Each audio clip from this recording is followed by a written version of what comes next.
جہاد اسلام کا چھٹا رکن ہے، اسلام کی چوٹی ہے، تو اس کی غلط تشریح کی وجہ سے نتیجہ کیا برآمد ہوا؟ تو یہ ایک بہت اہم مسئلہ ہے۔ جب ہلاکو خان اور چنگیز خان اور اس کی دیگر فوجیں مسلمانوں پر حملہ آور تھیں، تو ایک چنگیز خان کا پوتا کلیج خان غالباً وہ کھڑا ہے وہاں چائنا میں، اور اس نے اپنی وہاں حکومت قائم کر لی، اور اس نے مختلف مذاہب کے لوگوں کو بلا کر کے کہا کہ میں تمام ادیان کی بنیادی تعلیمات سمجھنا چاہتا ہوں، اور اس کا رجحان اسلام کی طرف تھا۔ تو مختلف لوگوں نے آ کے اپنے اپنے مذہب کے بارے میں بتایا، تو کچھ علماء کو بلایا، تو اس نے ایک سوال کیا جو اس کے جو مشیر تھے انہوں نے دیا ہوا تھا اسے، کہ اسلام میں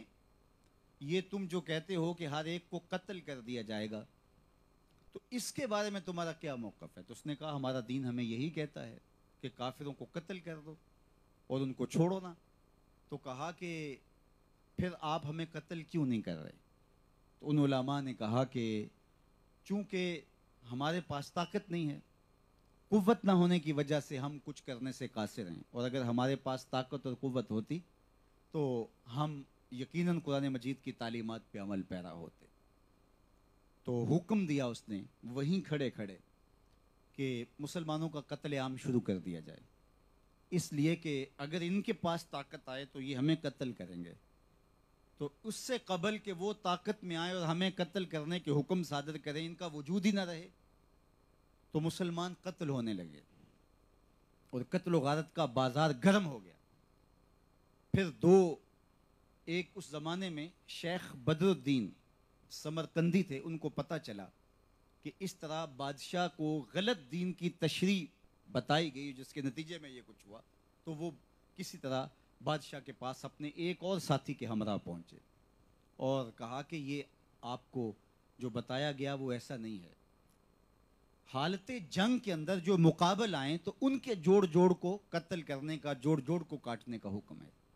باقی امن کی حالت میں اسلام تو امن دیتا ہے، ذمی کون ہوتے ہیں، مستامن کون ہوتے ہیں۔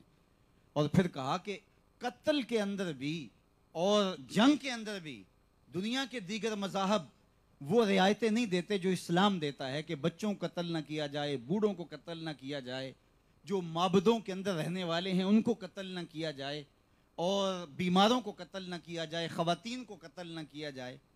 اور یہ ساری چیزیں اسلام نے بتائی ہیں۔ تو انہوں نے کہا کہ ہمیں تو انہوں نے وہ بتایا تھا، کہا وہ جنگ میں صورت خاصہ ہے، جس صورت کے اندر قتل کرنے کا حکم ہے، تو فوراً حکم نامہ ہوا کہ مسلمانوں کا جو قتل عام ہو رہا ہے اس کو روک دیا جائے۔ تو اعتدال نہ ہونے کی وجہ سے، اسلام کی صحیح تعبیر نہ ہونے کی وجہ سے مسلمان قتل ہوتے رہے، اور کتنے مسلمانوں کا خون ہوا، تو مجھے بتاؤ یہ کس کی گردن پہ گیا؟ اس لیے اسلام کا پورا پیکج لینا چاہیے، کسی ایک رخ کو لے کر کے باقی رخ کو ترک کر دینا اور پھر اس کی نفی کر دینا۔ اسی طرح امن کی بات کرنا اور جنگ کا مذاق اڑانا، اسی طرح جنگ کی بات کرنا اور امن کا مذاق اڑانا، تو یہ دونوں چیزیں افراط و تفریط سے ہٹی ہوئی چیزیں ہیں۔ اس لیے اسلام حقیقت میں امن کے قیام کے لیے کوشاں ہے، اور ایسے معاشرت کی تشکیل چاہتا ہے جو پرامن معاشرہ ہو۔